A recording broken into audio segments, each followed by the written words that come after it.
따라해 봅시다. 입을 열어 복음을 전하라. 아멘. 제가 쳐다보니까 좋은 사람은 한 분도 안 계시네요. 영상 볼 때. 설교 시간에도 은혜 받으시길 바랍니다.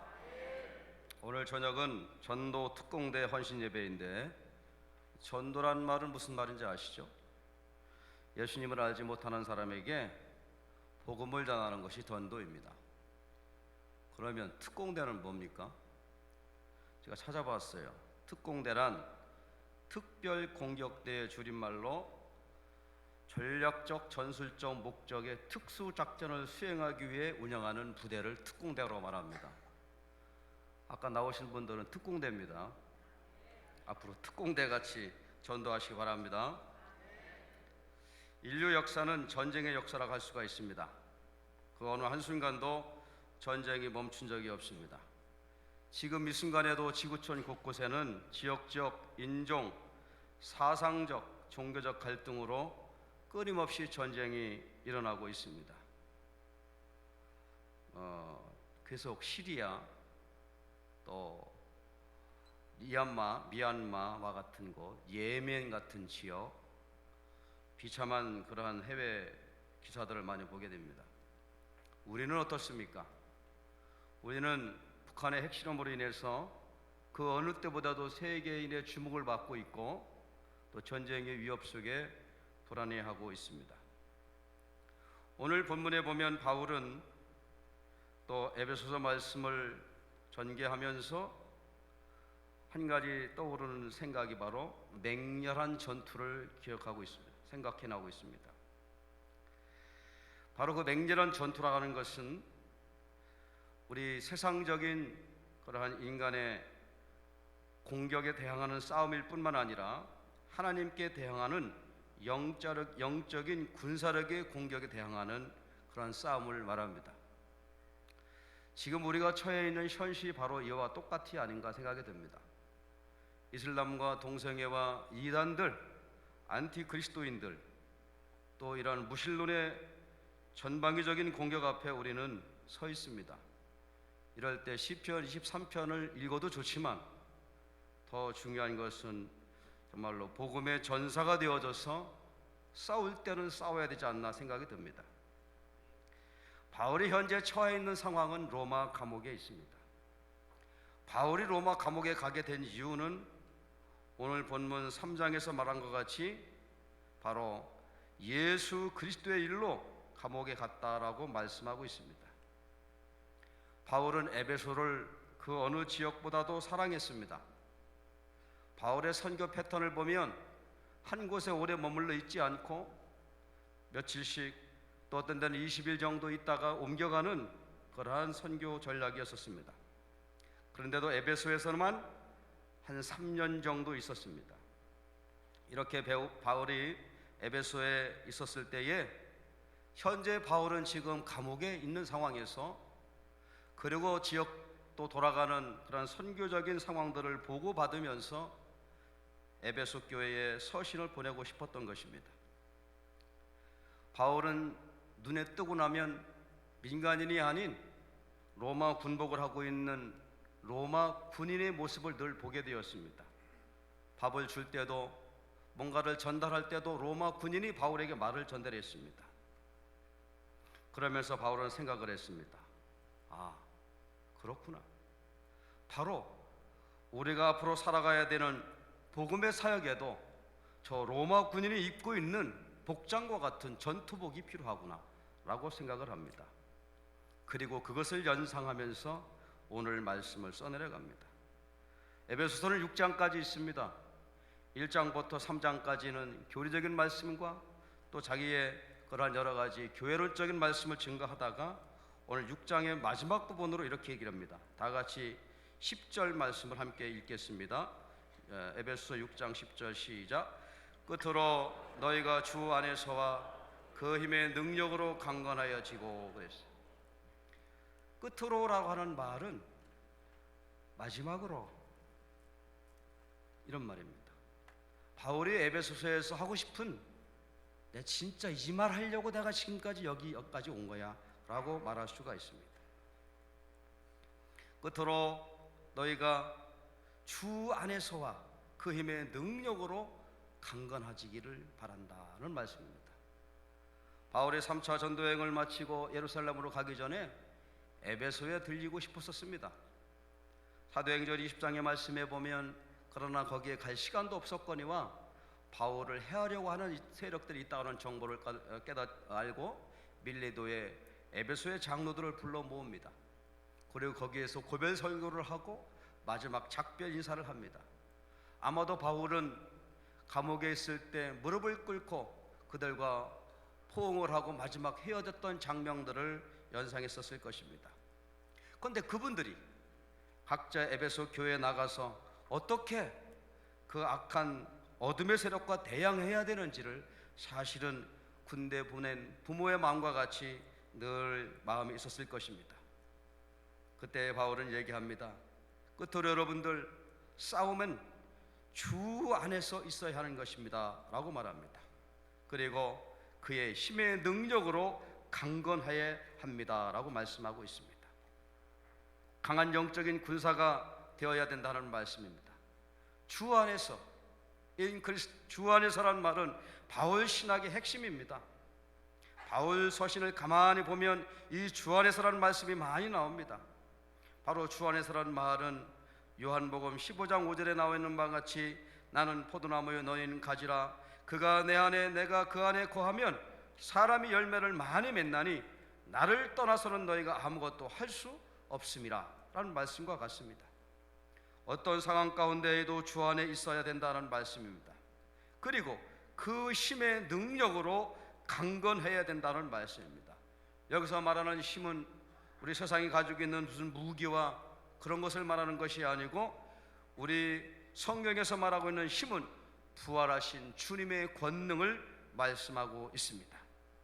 그러므로 에베소의 교회에 있는 교인들에게 여러분 주 안에서 주님의 부활하신 힘의 권능으로 나아가십시오, 강건하여 지십시오라고 말씀하고 있습니다. 그러면서 11절에 마귀의 간계를 능히 대적하기 위하여 하나님의 전신갑주를 입으라. 따라합시다. 하나님의 전신갑주를 입으라. 전쟁에는 반드시 상대가 있습니다. 그렇지 않습니까? 상대가 없는 전쟁은 뭐 정말 없겠죠. 그런데 우리가 상대해야 될 전쟁은 12절 말씀과 같이 우리의 씨름은 혈과 육을 상대함이 아니요 통치자들과 권세들과 이 어둠의 세상 주관자들과 하늘에 있는 악의 영들을 상대함이라 라고 말씀하고 있습니다. 바로 그 악한 영들과 대항할 때에 하나님의 전신갑주를 입어야 된다 하는 말씀이에요. 13절에 그러므로 하나님의 전신갑주를 취하라. 이는 악한 날에 너희가 능히 대적하고 모든 일을 행한 후에 서기 위함이라는 말씀이에요. 군인 복장을 하고 여러분 보십시오. 지금 우리나라에 여러 가지 이러한 이 국가 안보에 대한 위기가 있고 할 때에 군인이 전쟁 나가는데 슬리퍼 신고 나가면 되겠습니까? 전투화를 신고 완전 무장을 해 나가고도 어려운 것인데, 그런데 우리는 오늘 이 말씀을 통하여 하나님의 전신갑주가 어떤 의미가 있는지를 우리는 봐야 됩니다. 자, 하나님의 전신갑주를 취하라. 그럴 때 어떤 복장인가? 14절 말씀, 그런즉 서서 진리로 너희 허리띠를 어떻게 하고요? 띄어라 그랬습니다. 허리띠를 떼라. 이것은 전쟁하기 위해서 필요한 것입니다. 당시 의복은 푸대와 같이 긴 이러한 이 복장을 입고 있었던 것이죠. 로마 군인의 복장이 바로 그렇습니다. 그런데 이러한 복장을 할 때에 달려가고 적군을 찌르고 무너뜨리기 위해서는 허리에 띠를 매야 됩니다. 그래서 옷을 간편하게 해야 됩니다. 붙들어 매야 되죠. 바로 그렇습니다. 우리도 하나님의 영적인 전사가 될 때에 오늘 이 말씀과 같이 진리로 허리에 띠를 띄어야 되는 줄 믿습니다. 따라합시다. 진리는 예수 그리스도입니다. 오늘 말씀에 끝으로 너희가 주 안에서 그 힘의 능력으로 강건하여지고, 진리로 너희 허리띠를 띠고라는 말은 우리의 힘의 원천, 무기의 근원은 예수 그리스도입니다. 하나님의 말씀인 것입니다. 그래서 우리는 이 땅에 하나님의 전신갑주를 입을 때에 말씀으로 무장해야 되는 줄 믿습니다. 전쟁은 무기가 어떤 무기를 가지고 있느냐, 참 답답하지 않습니까? 오늘날 우리가 처해 있는 이 안보 현실을 바라보면 그동안 무능한 정부들과 무책임한 역대 정권들의 그 결과로 우리나라가 경제적인 우위만 믿고 큰소리 뻥뻥 치더니 이제는 북한이 우리를 조롱하고 있습니다. 대놓고 조롱합니다. 너희들하고는 얘기하네. 두 가지입니다. 내 말 들을래? 전쟁할래? 이것이죠. 그렇습니다. 우리가 하나님의 말씀으로 당당히 굳게 서지 않으면 기독교를 반대하는 저항 세력들은 그 틈을 빌어서 쳐들어오고 우리의 자리를 빼앗아 갈 것이 분명합니다. 이제 동성애, 동성원, 이슬람, 안티 기독교, 이단 세력, 이 사람들은 누가 꼭 컨트롤 타워가 있어서 조정하는 것이고 알아서 조정합니다. 알아서 자기들이 학습하고 대항하고 이렇게 합니다. 왜 그렇습니까? 원래 마귀의 세력은 원래 그래요. 그런 쪽에는 이 사람들이 뛰어납니다. 그럴 때에 우리가 굳게 서서 오늘 여기 말씀과 같이 진리로 허리띠를 묶어 매고 나가지 않으면 안 되는 것입니다. 금년이 종교개혁 500주년입니다. 마르틴 루터는 천주교의 잘못된 신앙에 대해서 95개조의 반박문을 붙이고 종교개혁을 일으켰습니다. 그때에 호렐단신 그 카톨릭 교회 세력과 싸워 나갈 때에 그때 뭐 누가 지지하는 사람이 있습니까? 같이 도와주는 사람이 있습니까? 그저 루터 한 사람과 숨어서 뭐 도와주는 사람 정도였겠죠. 그런데 교황은 루터를 파문했습니다. 그를 체포해 죽이려고 했지만 프레드릭 영주가 보호해 주어서 겨우 생명을 보존할 수 있었습니다. 그런데 당시 독일 황제였던 카를 5세가 루터에게 신변 안전을 보장하면서 초청장을 보냈습니다. 1521년 3월 6일 보름스에 있는 국회에 나와서 자신을 변호할 기회를 줄 테니까 나오라라고 그렇게 했습니다.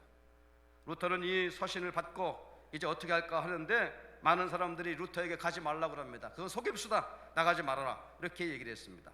그때에 루터는 이런 말을 남겼습니다. 나는 보름스에 입성할 것이다. 비록 보름스 국회의 지붕이 귀하짬만큼이나 많은 마귀가 달려든다 할지라도 나는 그곳에 서서 마귀를 쫓아낼 것이다. 할렐루야. 루터가 이와 같이 강하고 담대함을 나갈 수 있었던 것은 그의 온 모든 생각과 온 몸이 예수 그리스도에 대한 말씀으로 가득 차 있었기 때문에 그와 같은 에너지가 루터에게 나올 수 있었던 것입니다. 로마서 1장 17절 말씀에 오직 의인은 믿음으로 살리라는 그 말씀 앞에 진리의 허리띠를 메었던 것입니다. 그것이 바로 루터를 종교개혁에 나갈 수 있었던 힘이었던 것입니다. 바로 진리의 띠를 메고 나갔던 것입니다. 두 번째로 어떤 무기입니까? 의의 호심경을 붙여라. 옛날 성경에는 흉배라는 말씀이 있어요. 흉배. 로마 군인의 복장에 보면 여기 가슴에 큰 흉배를 더 붙여 있었습니다. 적들의 칼과 창에 활에 방어할 수 있는 모습이죠. 오늘날로 말하면 뭡니까? 방탄조끼와 같은 그런 것들입니다. 바로 이 의의 흉배라는 것이 무엇입니까? 의라고 하는 것이 무엇입니까? 바로 예수 그리스도를 통하여 하나님 앞에 의롭게 된 자들을 의미하고 있습니다. 고린도후서 5장 21절에 이렇게 말합니다. 하나님의 죄를 알지도 못하신 자로 우리를 대신하여 피를 삼으신 것은 우리로 하여금 저희 안에서 하나님의 의가 되게 하려 하심이라는 말씀이에요. 우리가 하나님 앞에 나아가 예수 그리스도의 피로 말미암아 의롭게 되었습니다. 그와 같은 당당한 믿음의 확신을 가지고 하나님의 전신갑주를 입으라라고 하는 것이죠. 군인의 전투력에서 무기도 중요하지만 더 중요한 것은 군인의 사기입니다. 오늘 전도 특공대 올라오고 보니까 아주 사기가 충만해요. 할렐루야. 이와 같은 그런 사기를 늘 가지고 나가시기 바랍니다. 마귀가 우리가 나가서 전도하려고 그러는 때 아이고 등신아 너나 잘해 이렇게 보면 기가 살겠어요. 신천지인들 전도하는 거 보니까 당당하더라고. 그 사람들은 아마 당당하게 잘해요. 그런데 우리가 정말 쭈그리고 앉아가지고 그렇게 해가지고는 될 일이 없어요. 우리는 하나님 앞에 나아가 하나님의 의를 받은 하나님의 은혜가 있는 사람인 줄 믿습니다. 당당해야 돼. 가나안을 전투할 때에 하나님은 여호수아에게 말하겠습니다. 강하고 어떻게 하라고요? 담대하라. 극히 강하고 담대하라. 질 땐 지고 죽을 땐 죽더라도 한번 붙을 땐 맞짱 확실하게 떠보자, 이런 말이에요. 강하고 담대해야 된다, 이런 말입니다. 신앙생활에도 흔들리지 말라는 말이에요. 복음을 전하는 사람이 확신이 없습니다. 어떻게 전하겠습니까? 복음 전하러 갔다가 오히려 설득당하고 오는 것이죠. 하나님은 나를 용서해 주셨습니다. 나는 비록 죄와 허물이 많은 사람이지만 예수 그리스도의 피로 말미암아 내가 의인 되었으니 이 복음을 전하는 것이다 라고 하는 의의 호심경을 붙여라. 할렐루야. 세 번째 말씀인데 15절 같이 읽습니다. 시작. 평안의 복음이 준비한 것으로 신을 신고 그랬어요. 신입니다. 신. 평안의 복음의 신이라는 말이에요. 군화, 발을 보호합니다. 저도 군에는 옛날에는 무좀이 없었는데 군대 갔다 와가지고 무좀 생겼어요. 왜냐? 군화 신으면 발이 통풍이 돼야 말이지. 그러나 군화가 얼마나 중요한지, 처음에 훈련소 갔는데 군화를 넣는데 안 맞아가지고 얼마나 작은지 그냥 고생 많이 했습니다. 그러나 군화는 이 군인에게 중요한 것입니다. 독사에 또 어떤 길을 걸을 때에도 반드시 필요한 것입니다. 그렇다면 성도의 군화는 무엇입니까? 평안의 복음이 예비한 신이라고 말씀해 주셨습니다. 이것을 표준 세번역에 이렇게 말하고 있습니다. 발에는 평화의 복음을 전할 차비를 하십시오. 발에는 평화의 복음을 전할 차비를 해라, 이런 말이에요. 무슨 뜻입니까? 어디를 가든지 복음을 전할 준비를 하라는 말씀입니다. 얼마 전에 미국의 칼빈스함이 항공모함이 우리나라 왔다가 호주 쪽으로 가려고 했다고 그랬죠. 가다가 다시 방향을 틀어가지고 동해 쪽으로 온 적이 있었어요. 그때 어느 기사에 보면 북한에 있는 군사들이 군화를 못 받았다는 거예요. 이것을 전략을 바로 북한 군인들에게 피로감을 전해주는 그런 전략이었다라는 말을 갖습니다. 우리 군인들도 마찬가지. 비상 상황이 발생되면은 군화를 벗지 못합니다. 군화를 신고 잠을 잘 수가 있는 것이죠. 마찬가지로 항상 전투 태세가 준비되어야 되는 것입니다. 우리가 바로 평안의 복음을 준비한 신으로 한 말은 항상 어디서든지 아까 영상에서 본 것과 같이 전도할 수 있는 준비를 가지고 있어야 된다는 말씀입니다. 이것이 하나님의 전신갑주의 말씀입니다. 자, 그 다음 또 뭐라 하는 것이죠? 16절 말씀 시작. 모든 것 위에 믿음의 방패를 가지고 이로써 능히 악한 자의 모든 불화살을 소멸하고 그랬어요. 방패를 가져라 그랬어요. 적군은 불화살을 쏘면서 공격을 합니다. 무차별적으로 공격합니다.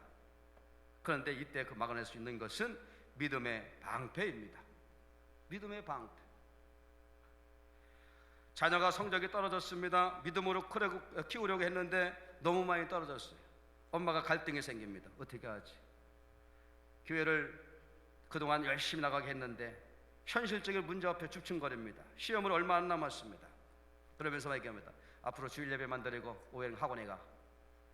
이러한 혼란이 있을 수가 있습니다. 현실 앞에 굴복할 수 있는 상황이 오는 것입니다. 그러나 오늘 믿음의 방패를 가지고 있으면 그 믿음의 강패를 통하여 사단의 공격을 막을 수가 있는 것입니다. 이스라엘 백성들이 여리고성을 돌 때에 하나님의 말씀을 가지고 일곱 번째 날 돌 때에 여리고성이 무너졌던 것처럼 우리는 믿음을 가지고 나가야 되는 줄 믿습니다. 우리의 경험이 아니고 능력이 아니고 우리의 판단과 지식이 아닙니다. 하나님이 주시는 그 믿음의 방패로 나가야 됩니다. 나머지는 뭡니까? 또 17절에 같이 있습니다. 시작. 구원의 투구와 투구. 거기 검은 또 다음에 구원의 투구. 전부 다 이래요. 허리띠, 흉배, 방패, 투구. 이것은 적의 공격으로부터 보호하는 것입니다. 투구는 머리를 보호하는 것입니다. 옛날이나 지금이나 군인들은 헬멧을 씁니다. 신체 구조상 머리는 대단히 중요합니다. 전쟁하다가 훈련하다가 다치면 안 되기 때문에 치명상을 입기 때문에 반드시 투구를 헬멧을 써야 됩니다. 바로 무슨 말입니까? 우리가 신앙생활하는 궁극적인 이유는 바로 우리가 구원받아 천국에 가기 때문에 그런 것인데, 아무리 이 세상의 부귀 영화를 누렸다 할지라도 구원받지 못한다면 무슨 소용이 있겠느냐 하는 말씀입니다.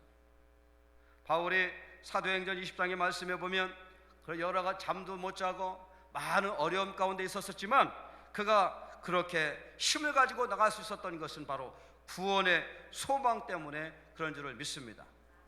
할렐루야. 어떤 사람은 여기 오늘 영상 보신 분들은요, 아이고 전도 나오는 나는 나이 먹어서 못해, 이런 말 하지 마십시오. 아까 보니까 노인분이 나오셨죠? 돌아가시기 전 2주 전에 전도지 하고 그렇습니다. 우리가 구원이 있기 때문에 나이가 먹고 병이 들어도 소망이 있는 것입니다. 요양병원에 신방을 가더라도 소망에 대한 말씀을 전해주는 것이죠. 그렇습니다.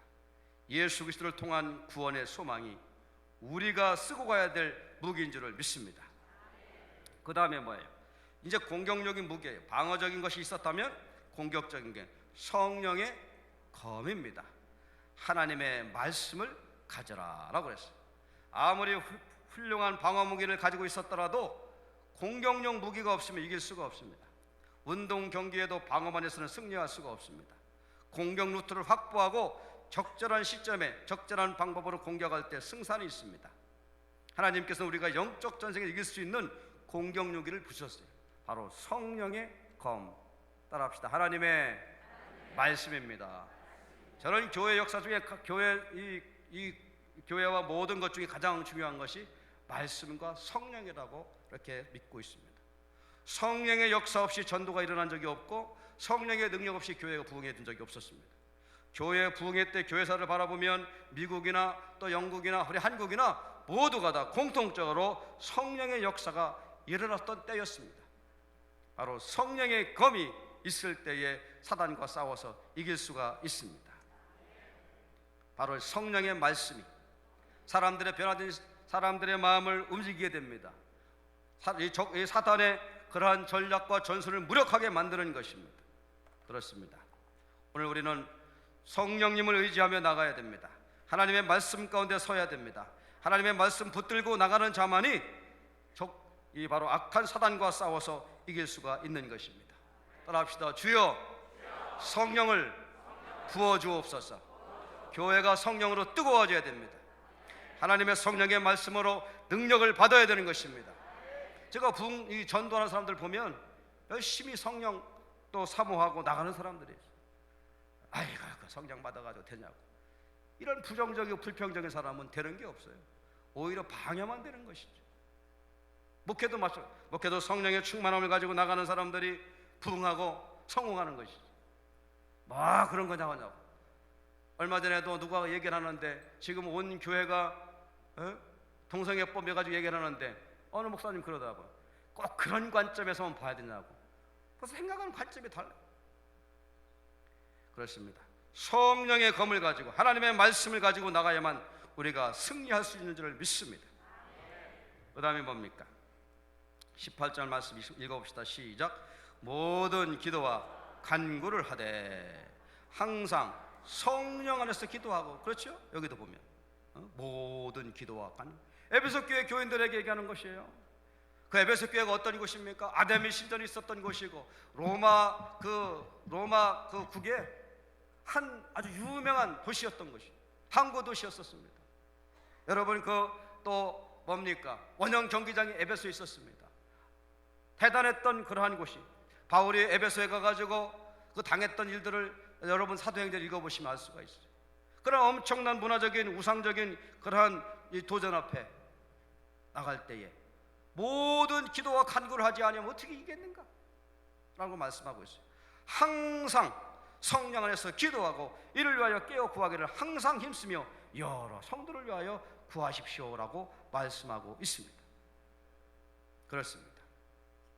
우리가 지금 이제 이 동성애와 또 이단과 또 이슬람과 이런 여러 가지 처해 있는 상황, 또 나라의 안보와 또 경제적인 이러한 여러 가지 문제들, 이런 것을 바라볼 때에 우리가 깨어서 기도해야 되는 줄 믿습니다.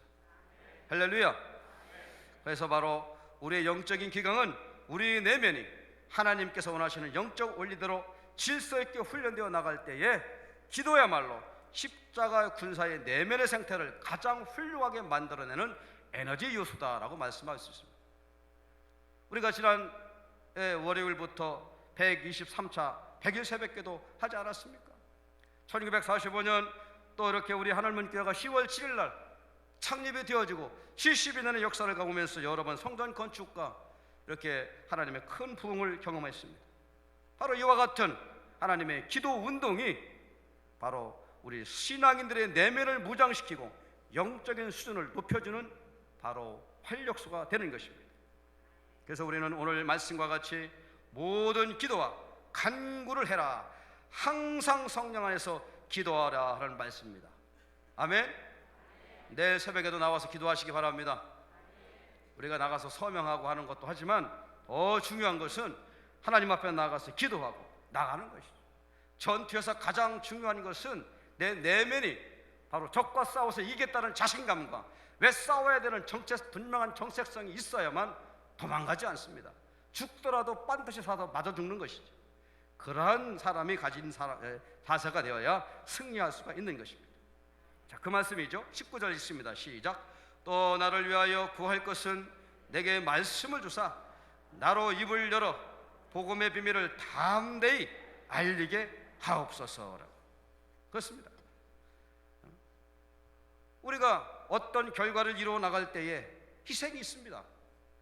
어떤 일을 할 때에 어려움이 있습니다. 그러나 그 어려움과 희생을 달게 받아들이고 나가야 되는 것이지, 하나도 어려움 당하지 아니하고 나간다고 하면 그 말이 안 되죠.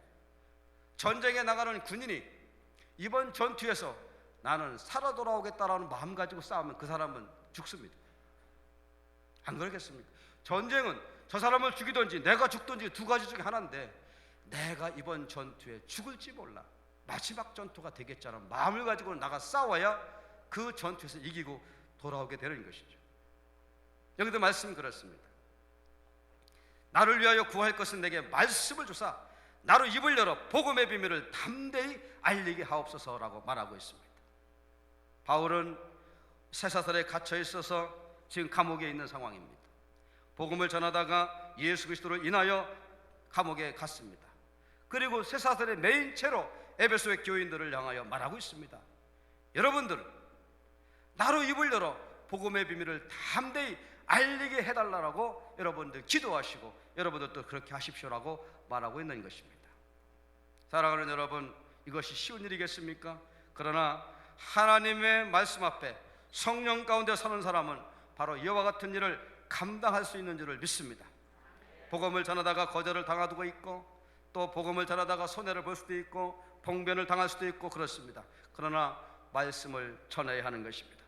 말씀을 전하지 아니하면 듣는 사람이 없는 것이고, 아무리 하나님이 전지전능하신 하나님이라 할지라도 하나님의 백성들이 하나님의 말씀을 증거할 때 하나님의 기적의 역사가, 하나님의 능력의 역사가 일어나게 되는 줄을 믿습니다.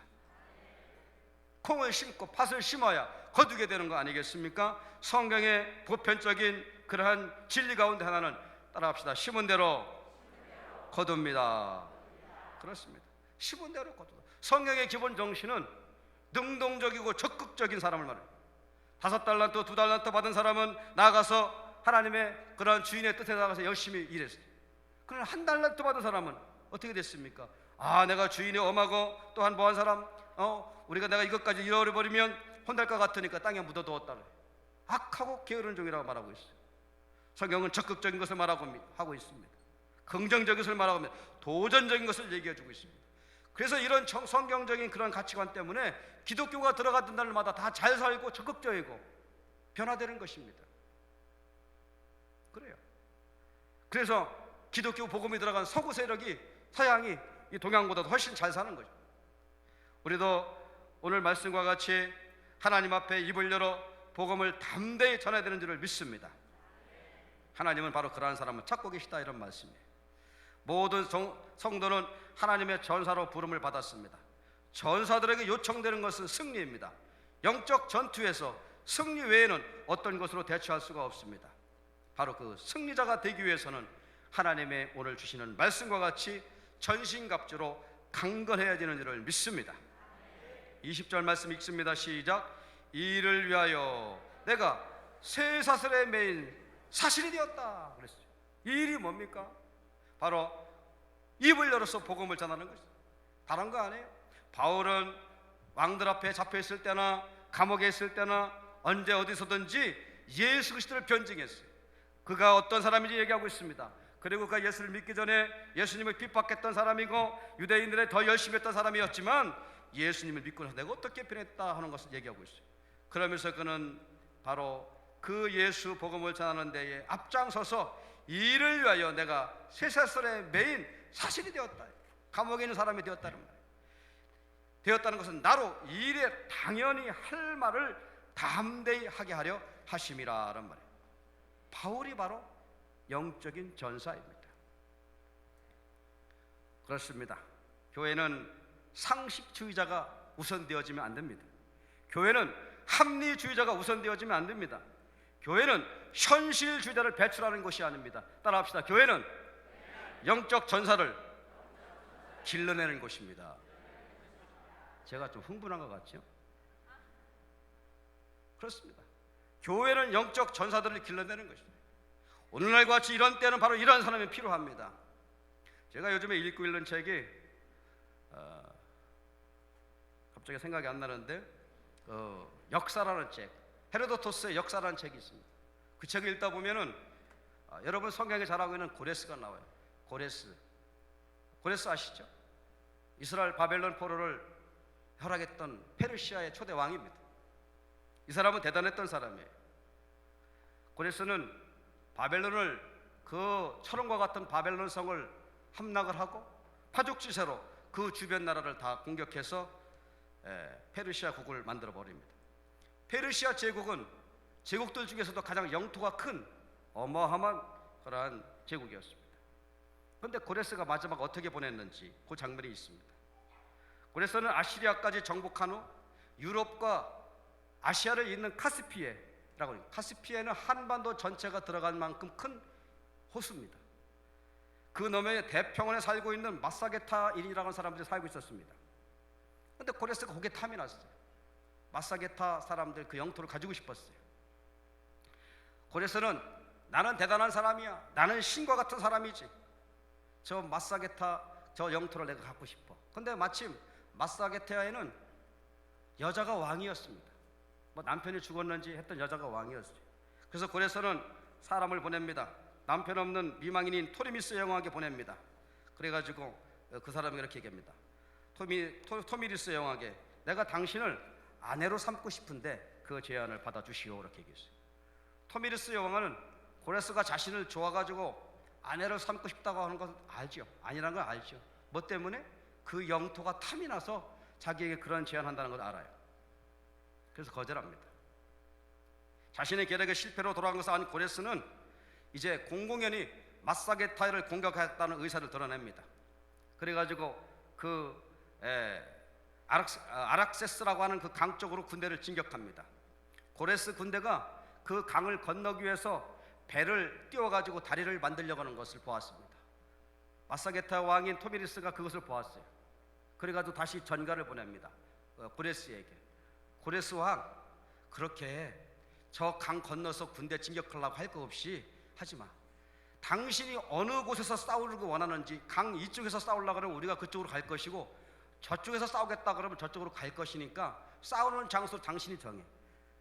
우리가 당신들이 강 근처에 올 때까지 저 우리 군대를 뒤로 물러 있을 테니까. 그러니까 고레스가 좀 창피하잖아요. 여자 왕이 그러니까. 그래, 지휘관회를 했어요. 지휘관회를 할 때에 마사게타 왕들은 뭐 다 전사들이라고 그러니까 이 사람들은 말을 탈 때 말에 안장을 안 채우고도 막 달린다는 거예요. 그리고 음식을 먹을 때는 보통 고기 이런 것들은 그냥 생으로 먹고, 우리가 보기에는 거의 야만인 수준이에요. 그런데 전쟁을 얼마나 잘하는지 고레스라도 조금 좀 머뭇거렸던 것 같아요. 지휘관 회의를 합니다. 지휘관들이 이런저런 얘기를 하다가 이런 제안을 합니다. 어느 한 지휘관이, 폐하, 저 마사게타인들을 아주 계략으로 간단하게 해결하는 방법이 있습니다. 저 사람들은 요리된 음식이라든가 고기 같은 거 구워서 준 거를 먹어본 적이 없기 때문에 소수의 병력으로 저 강 건너편에 약한 병력 갖다 놓고 거기다가 진수성찬의 음식을 차려 놓고 본 군대는 뒤로 빼십시다. 이렇게 하고, 그러면 저 마사게타의 군인들이 와가지고 소수의 병력을 다 전멸한 후에 거기에 차려지는 술과 음식을 먹고 잠이 들 때 그때 기습해서 그들을 전멸합시다 이렇게 제안을 해요. 오케이 이렇게 해서 결정이 났어요. 그리고 그대로 했습니다. 그때는 마침 마사게타인의 3분의 1의 군대가 와가지고 거기를 점령해 보니까 뭐 싸워보니까 뭐 시도 뭐 그냥 별거 아니에요. 고레스 군대가 그냥 다 이렇게 무찔렀어요. 그리고 지나가 봤더니 뭐 이상한 냄새가 나는데 얼마나 맛있는 음식이 냄새가 나는지 그걸 실컷 먹었어요. 그리고 보니까 항아리에 술이 장뜩 있어요. 그걸 잘 먹고 다 잠들어 있었습니다. 그때 고레스 군대 특수부대원들이 점령을 해서 잠들어 있는 마사게타 군대들을 다 죽입니다. 그때 마침 토미리스 여왕의 왕자가 거기에 있었습니다. 그리고 이 왕자를 포로로 잡아갔습니다. 나중에 토미리스가 그 얘기를 듣습니다. 그리고 사자를 보냅니다. 고레스, 당신은 사내인 줄 알았더니 사내가 아니고, 그래 대왕의 제국의 왕이라는 자가 그렇게 치졸하게 계략을 세워가지고 그렇게 이 전쟁을 해서 이겼다고 우쭐대지 마. 우리랑 진짜 한판 붙자라고 보냅니다. 그리고 진짜 한판 붙습니다. 그때에 이 토미리스 여왕이 자신의 모든 병력을 총집결하고 고레스와 함께 붙어서 싸웠는데, 그때 전쟁이 고대 역사 중에 가장 치열했던 전쟁이고, 그때 싸움에서 고레스는 거기서 죽습니다. 그리고 고레스의 모든 이제 끝나게 되는데, 이것처럼 바로 마사게타인들은 여러 가지 어려움 가운데에도 자신들의 전투력을 향상시키는 무장을 하고, 그리고 싸웠을 때에 승리할 수 있었던 것입니다. 대페르시아를 세웠던 고레스도 거기에 무너지게 된 것입니다. 무슨 말씀을 드리고 싶은 겁니까? 영적인 전쟁에서도 체력이나 지력이나 재력이 아니라 강한 영력에 달려있는 것입니다. 바로 하나님의 말씀 앞에 우리가 하나님의 전신갑주를 입고 나갈 때에 강하고 담대한 힘을 갖게 되는 것이고, 우리가 세상을 능히 이기게 되는 줄 믿습니다. 두려워하지 마십시오. 하나님이 우리에게 승리를 안겨주실 줄 믿습니다. 그 어떤 상황 가운데에도 우리는 나아가 승리하게 되는 것입니다. 그것이 바로 오늘 바울이 우리에게 주고자 하는 메시지입니다. 사랑하는 여러분, 하나님의 전신갑주를 취하십시오. 진리의 허리띠를 메고 의의 흉배를 착용하고 평안의 복음을 신고 담대히 나가 복음을 전할 때에 놀라운 이 지형이, 그리스도의 지형이 변화되어지고 환경이 달라지는 것을 경험하게 될 줄을 믿습니다. 할렐루야.